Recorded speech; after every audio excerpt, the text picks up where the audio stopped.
de los latinos en América. Estamos transmitiendo desde Hermosa a 1470M, 96.9 FM. Les habla Lilia Galindo y tengo aquí conmigo a Juan Blanco. Él es un representante de campo del recién electo asambleísta Juan Carrillo en el distrito número 39 de la Asamblea de California. Y bueno, estamos platicando cuál es el rol de las personas electas. You know, usually we elect so many people and we never know that we can ask for help. And this is why it's so difficult that people go out and vote, because they say, for what? But I'm so glad that we are having this kind of conversation, because people has to know that they are there to help us in any problem, in all the levels, city councils, school boards, members, assemblymen, senator, state senator, federal representative, federal senator. All of them are there to help us. The only thing that we have to do is to write a letter or make a call and ask for help, and they are going to give you that help. So I will continue, love. In the Palmdale office, the field representatives are myself and Kimball Goodman.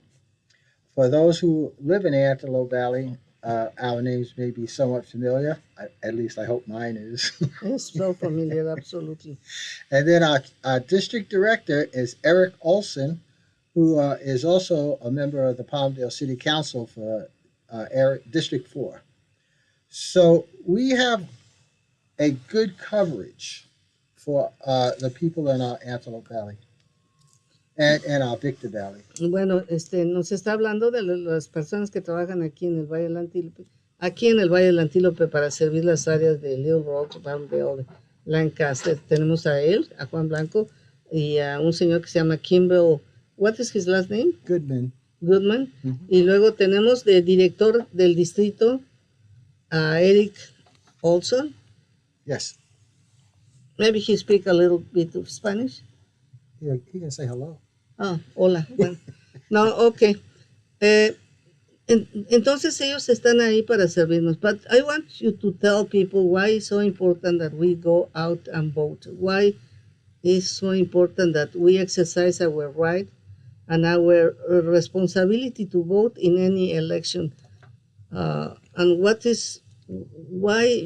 the Democrats are better? No, what kind of programs? Why? What is ¿cómo se dice? What is the purpose of the Democrats? I got it. Uh-huh. So,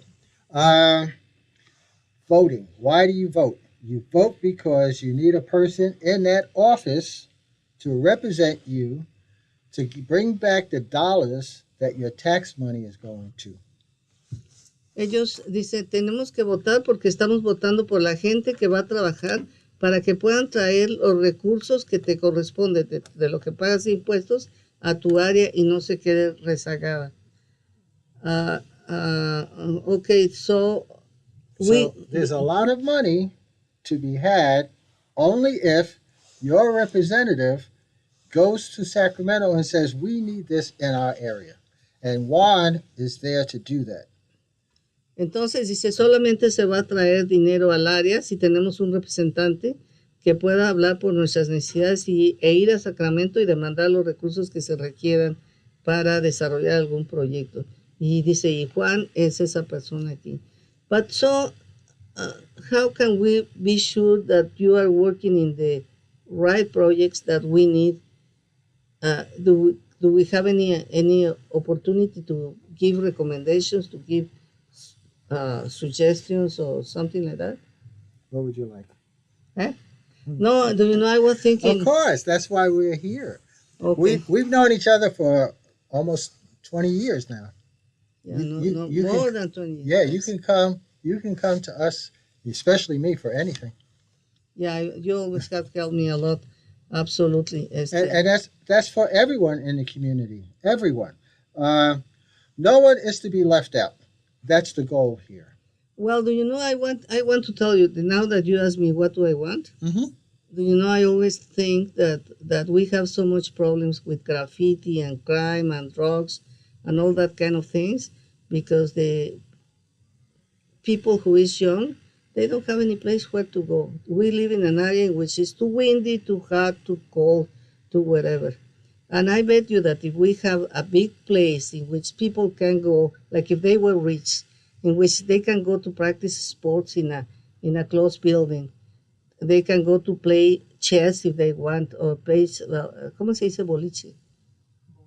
Bowling, or basketball in an area in which is closed and in which we have transportation to be able that, because all the problem that we have is the transportation, that people live in areas very, very far, they don't have internet, they don't have so many issues, and should be nice to have a big place inside in which you can go, and if you want to be an artist, you take painting classes.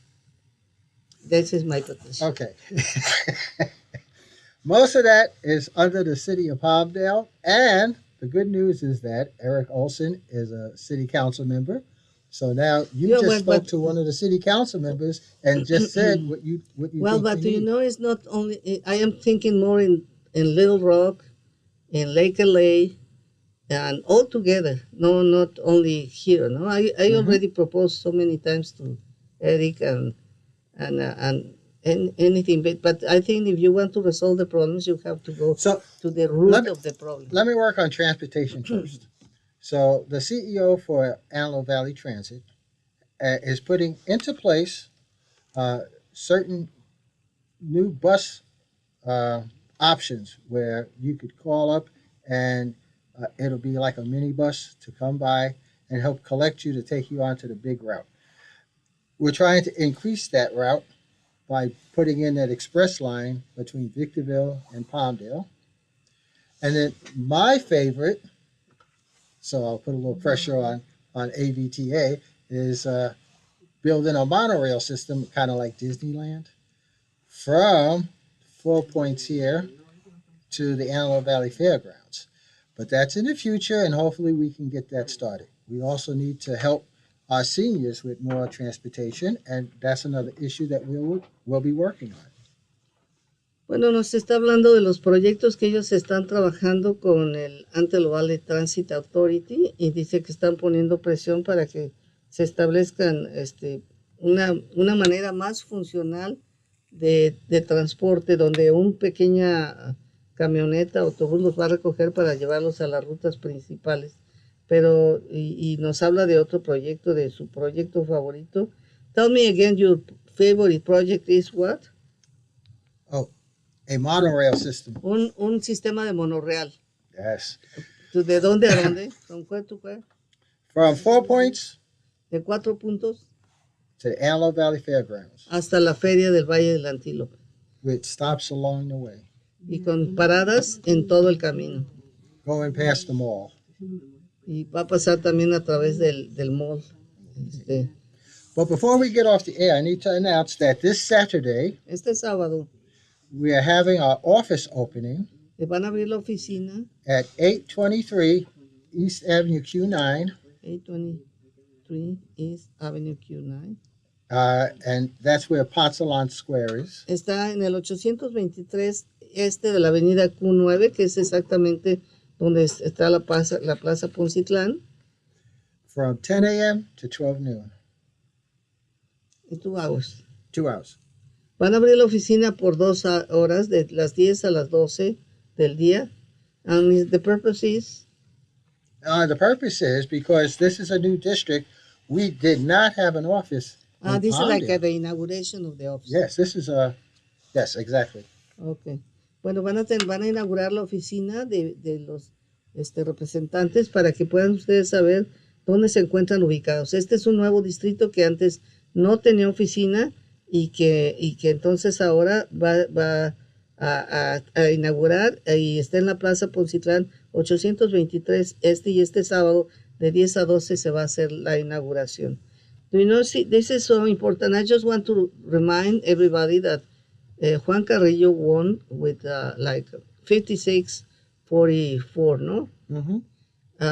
To the Republican person who was running for. So, if we go to vote, because we have so many Hispanics already in the Antelope Valley, over 60% in the district of Juan Carrillo, and over 60% here in the city of Palmdale.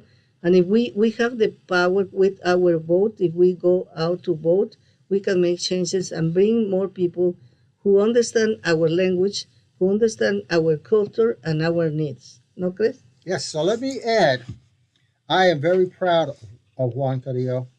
He has served on the Palmdale School Board of Trustees.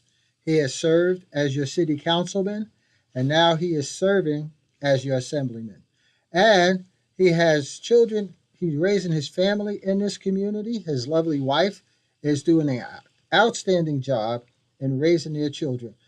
You have an investment in Mr. Juan Carrillo because he is here for you. Nos está platicando de la historia de Juan Carrillo, cómo él fue miembro de la mesa directiva de la escuela de Palmdale. Luego de ahí pasó a ocupar el City Council en la ciudad de Palmdale y ahora es asambleísta. Y es un hombre que terminó su carrera y está apoyando a su familia también, haciendo que su familia también salga adelante. Es un buen ejemplo a seguir. And I remember I interviewed him here because he is an immigrant. And his story is in my podcast also, if you want to listen. But it's in Spanish, you are not going to too bad. But it's really good to know that he's an immigrant. It's glad to know you love me. No. Do you know, he's an immigrant, and all the challenges that you confront as an immigrant, you overcome them. And I remember that he even told me, or he said in the paper, I remember, that his grandfather pushed him to continue. When he was in doubt of doing the next step, his stepfather told him, you better go back and do it. Yes, he is an example straight out on what you can achieve if you stay with it. I am very proud of him for everything that he has done, and I am here, like he is, to help our community have a better future. Bueno, él, Juan Blanco, dice dice Juan Carrillo que es un buen ejemplo para la comunidad y que están ahí él y todo su equipo para trabajar en favor de la comunidad y servir a ustedes a la comunidad. Así es que si tienen algún problema, vayan a la inauguración este sábado para que vean quiénes son los representantes de campo. Thank you very much, my dear friend, for coming. And hasta la vista, baby. Nos vemos, amigos.